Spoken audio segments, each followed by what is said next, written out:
Hello everyone, welcome back to my YouTube channel. My name is Lara and today is another crochet with me video, and today the topic is going to be about soft girl era and strong boundaries, and if you can have to choose either one or can we use them both to create balance within our lives.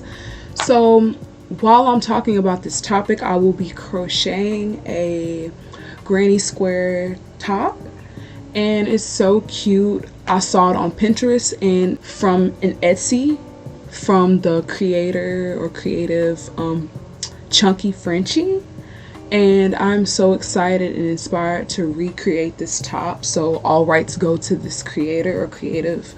But let's just see if we can get into this video and talking about balancing softness and strength. So let's get into it. Okay y'all, I got the goods, so let's start it.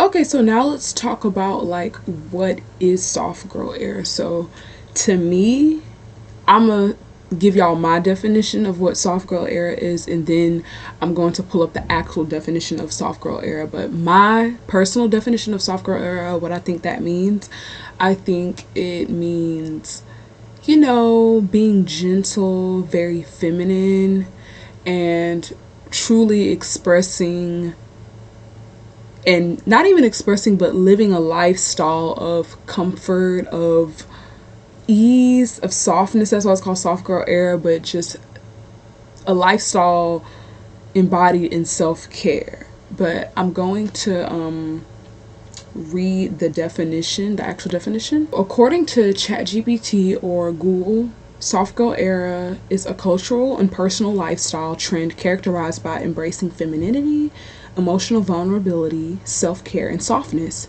Popularized through social media, it often includes a focus on gentle aesthetics, romanticizing everyday life, and prioritizing mental and emotional well-being.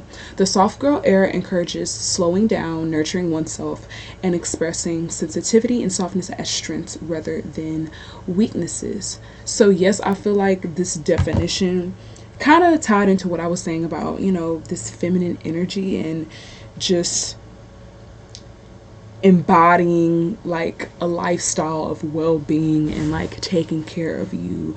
And when you do these things in your life, it will bring ease and like comfort in your life. So yeah, and like I feel like this topic has been like the topic of discussion in like social media, especially like TikTok. Like all the girls, everyone or anybody, everyone's talking about we're in our soft girl era. Like we are taking care of ourselves. We want a soft life. We want to be vulnerable. We want to be just exude this like energy and like live this particular lifestyle. Like it's all of the rage. And I think the appeal and beauty in soft energy is just when you take care of yourself, you are allowing yourself to be in that type of energy, manifesting those vibes and experiences in your life.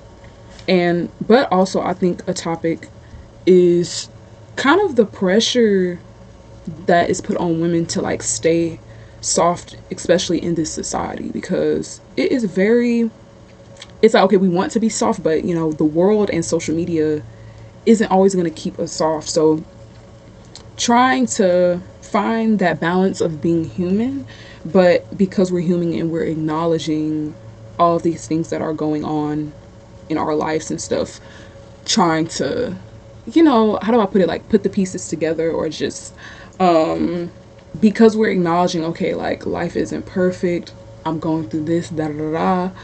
I think that is helping us to get towards the soft girl era that we want to get to, you know?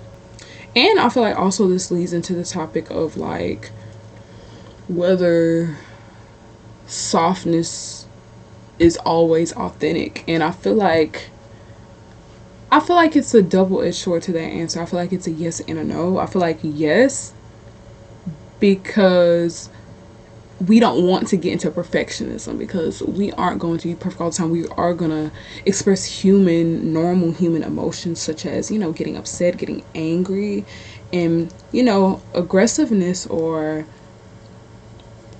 kind of stepping into that masculine energy. I wouldn't say that's considered toxic because I feel like in life we need a balance of both feminine and masculine energies. But I feel like this ties into the balance or the conversation of like, okay, soft girl era versus strong boundaries, or like, do we need them both? And I 100% definitely think we need both in our lives. But I feel like this ties into the balance because, yeah, I feel like there's been like a whole topic on women and just kind of saying like, particularly men saying this, but like saying women, like, oh, or I wouldn't say just women straight, but black women in particular, that they're exuding masculine energy and like they're not tapping into their feminine energy. And I think this has been a struggle for black women, particularly because it's like whatever we do, it can be interpreted in a certain way and it's very tricky. But I personally believe the black woman is true divine femininity, and but personally, of course, the black woman is exudes divine femininity, like, period. Like, the woman is very powerful, I feel. And I feel like how society has been and how women, especially being a black woman as well, it has caused some caused us to exude the masculine energy more.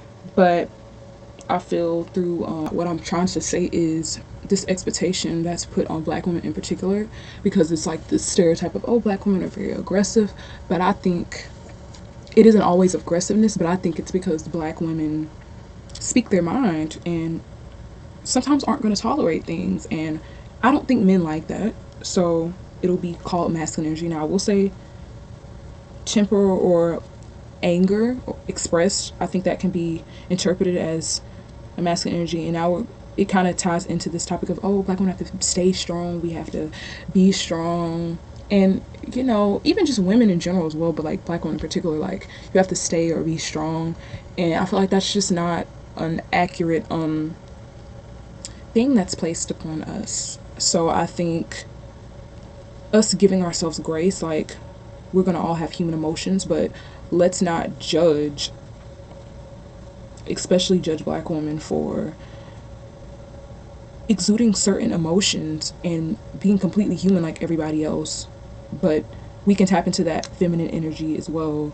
Just because we're might be expressing ourselves angrily or aggressively, that doesn't mean in particular that we are not feminine, you know. I feel like also in life, like, life and people can bring us out of our softness, and because of this it can be, you know, very challenging. And then you get to worry like, can I be soft? Am I in my soft girl era? And I think you can be.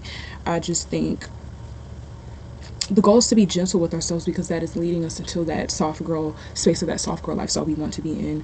So y'all, I'm going to share a personal story. I feel like for most women, it's their first relationship where they feel they couldn't or haven't been able to express their softness. And I feel like that was an experience for me.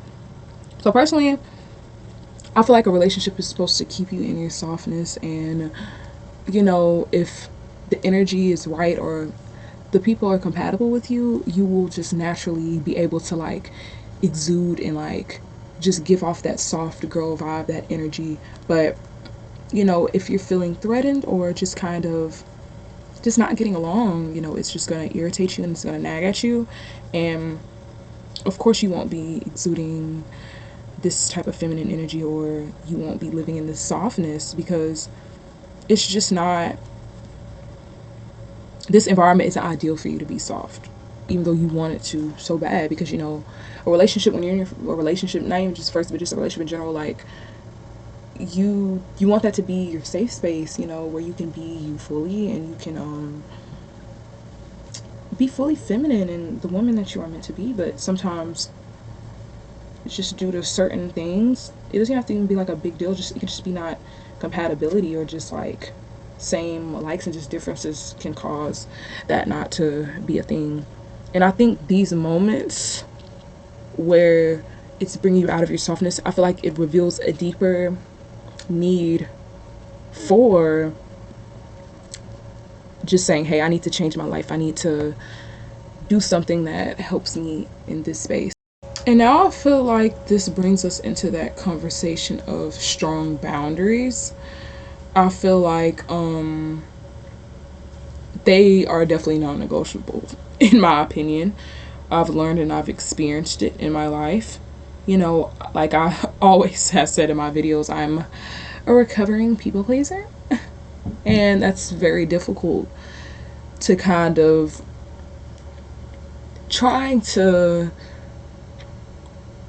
be there for others, but then it's like you're kind of abandoning yourself because all you're trying to do is please others. But girl, you need to please yourself. Like, pause. But you need to take care of you. You need to put that self-love and energy into you, not just others, you know. But I feel like what boundaries, especially strong boundaries, mean to me, it's basically, I've talked about this in my other video as well, but it's creating that space to where, or basically putting yourself first and creating the best possible life that you need for you. And I know sometimes it's hard, it's like, are people gonna like me, or are they gonna like think I'm being mean? But like, at the end of the day, you know you, and you can be as nice to set the boundary as you need to be, but at the end of the day, you need to put yourself first. Yourself is non-negotiable, like, period. Sometimes it can be viewed as selfish, but like, self-care and boundaries isn't selfish. It's like you are, because you know what's best for you, you know. And I feel like strong boundaries, they definitely protect softness, and it's not canceling any of the softness out. That's what I do want to make clear. That's what I've learned, because depending on how other people view it, that kind of doesn't matter. What's important is that strong boundaries are helping you in your life, and it's what's best for your well-being. You know what's non-negotiable for you, and I'm realizing as I get older, I'm still learning to figure out what's a deal breaker for me, what's non-negotiable for me. Like in life, the balance is very important, because it shows, first of all, that's how the flower looks so far, see? But it shows that you can be soft, but you don't have to put yourself at that. Like, you can be calm, but you don't have to self-abandon yourself. That's very important. And I feel like how crocheting this top, and specifically the granny square, reflects this journey of soft girl era and, strong boundaries, creating a balance within that. I feel like this process is of making something soft and structured, and it's mirroring like a person's inner growth.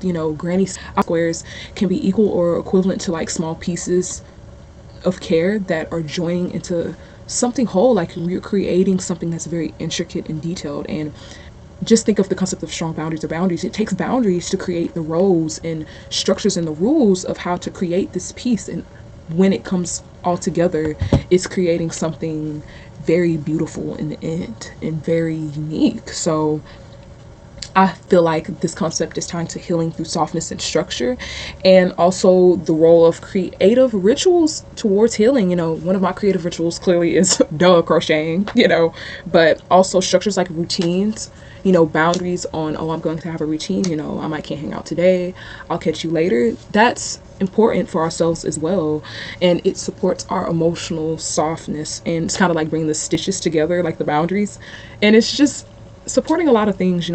Like I said, I'm trying to connect these crochet pieces to a concept or a meaning. It's just together, like the boundaries, and it's just connecting it to the topics I'm talking about. And I feel like this top is a really good one that's connected to this topic, and I really encourage you all. So in conclusion, let's just say the question was, are we in our soft girl era? And if we're in our soft girl era, can we have strong boundaries as well? And of course you can, because creating that balance helps us elevate to our next level, and it's encouraging us to find our own balance, to find our own routine and what we view softness as.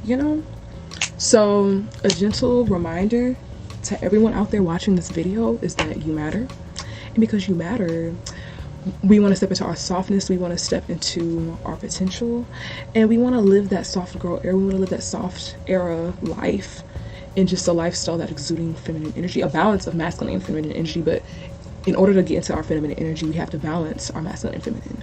And when we tap into that, we can become more powerful than we know. Just to know that.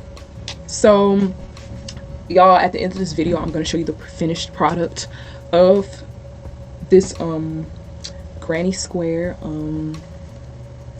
top. This is one of the pieces, but when like you saw me putting it together, it's gonna look really nice, and I'll show y'all that at the end of this video. So let's get into that right now.